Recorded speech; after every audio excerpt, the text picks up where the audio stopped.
बुधवार को बीपीएससी अभ्यर्थी पटना हाईकोर्ट जाने वाले थे, लेकिन आज पटना हाईकोर्ट नहीं पहुंचे। हम क्यों नहीं पहुंचे, क्या वजह रही, ये जानने के लिए हमारे साथ इस आंदोलन में या इस सत्याग्रह में पहले दिन से बैठे रामांशु सर हैं।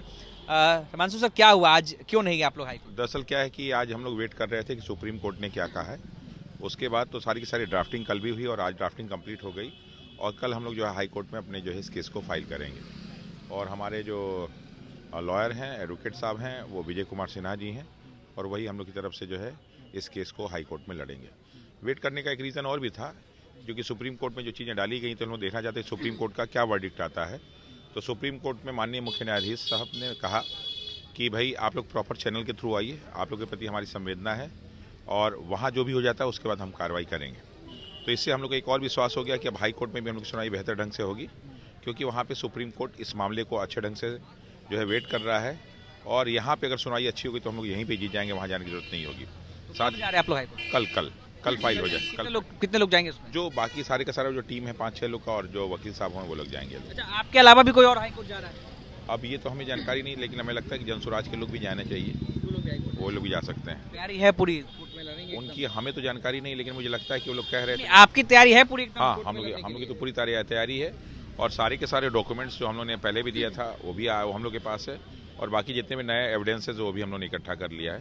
तो हम लोग अच्छे तरह से उसको प्रेजेंट करेंगे ताकि हम लोग की विजय सुनिश्चित हो सके। अब कोर्ट में भी लड़ाई चलेगी, गर्दनी बाग से भी लड़ाई चलेगी? देखिए साहब, यहाँ तो हम लोग जनप्रतिनिधियों तक अपनी बात को पहुँचाने के लिए और जो है सरकार तक बात पहुँचाने के लिए लड़ रहे थे।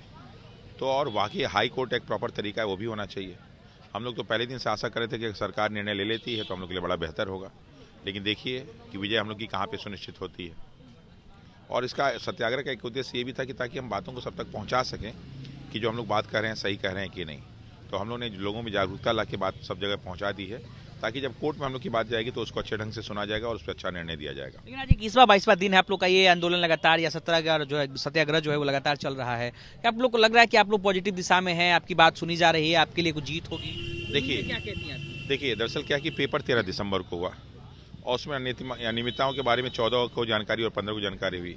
तो हमने अपना सत्याग्रह 18 को शुरू किया, लेकिन उसी दौरान civil court, high court, supreme court हर जगह छुट्टियां शुरू हो गई। तो हमारे पास कोई उपाय ही नहीं था यहाँ बैठने के अलावा।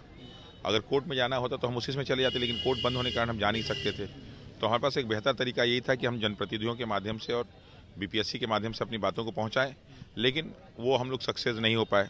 तो इसीलिए हम लोग यहाँ पर सत्याग्रह में बैठे रहे और अपनी बातों को हमने कहा कि जब तक हम कोर्ट में नहीं जाते हैं तब तक हम लोग यहाँ पे जो है अपनी बातों को रखते रहेंगे ताकि लोग की जागरूकता है। क्योंकि अभी जो है बिहार में या भारत में कोई इस तरह का छात्रों का सत्याग्रह नहीं हुआ था, तो अब एक जागरूकता आएगी तो और अन्य भी जो परीक्षाएं हैं उनका भी, उनमें भी जो है थोड़ा सा हमें लगता है कि प्रॉपर सुधार हो पाएगा और जो भी भविष्य में यहाँ बिहार में परीक्षाएं होंगी उसमें जो है सही ढंग से सिलेक्शन का प्रोसेस कंप्लीट किया जाएगा ताकि अच्छे विद्यार्थी अभ्यर्थी के रूप में शामिल होकर सेलेक्ट हो सके। अच्छा, आपके आंदोलन में कई सारे लोग आए, अब आप लोग भी फिर भी बैठे हैं यहाँ पर। क्या आप लोग अब किसी का आह्वान कर रहे हैं कि आपके मदद के लिए, आपके समर्थन में कोई पार्टी, पॉलिटिकल पार्टी, कोई नेता ऐसा कुछ? देखिए, चूंकि अभी सुनिश्चित नहीं कि हमारी विजय कब होगी और एक सत्याग्रह को चलने के लिए लोगों का जन समर्थन बहुत जरूरी होता है।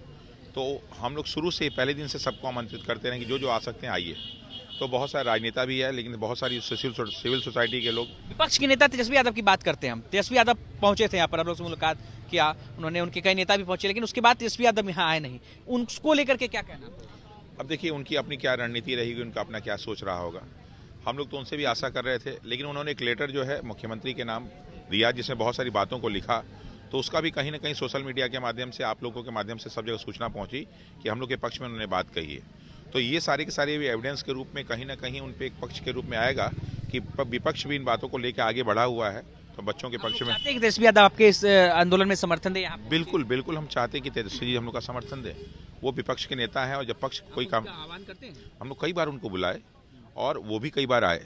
तो हम लोग तो चाहते हैं कि शुरू से अंत तक सब लोग रहें। बोलेंगे अभी चूंकि बिल्कुल हम तो उनसे आग्रह करते हैं कि साहब आप आइए, चूंकि ये अगर सरकार नहीं सुन रही तो विपक्ष तो इस बात को सुन सकती है और विपक्ष के लिए एक अच्छा मुद्दा भी है।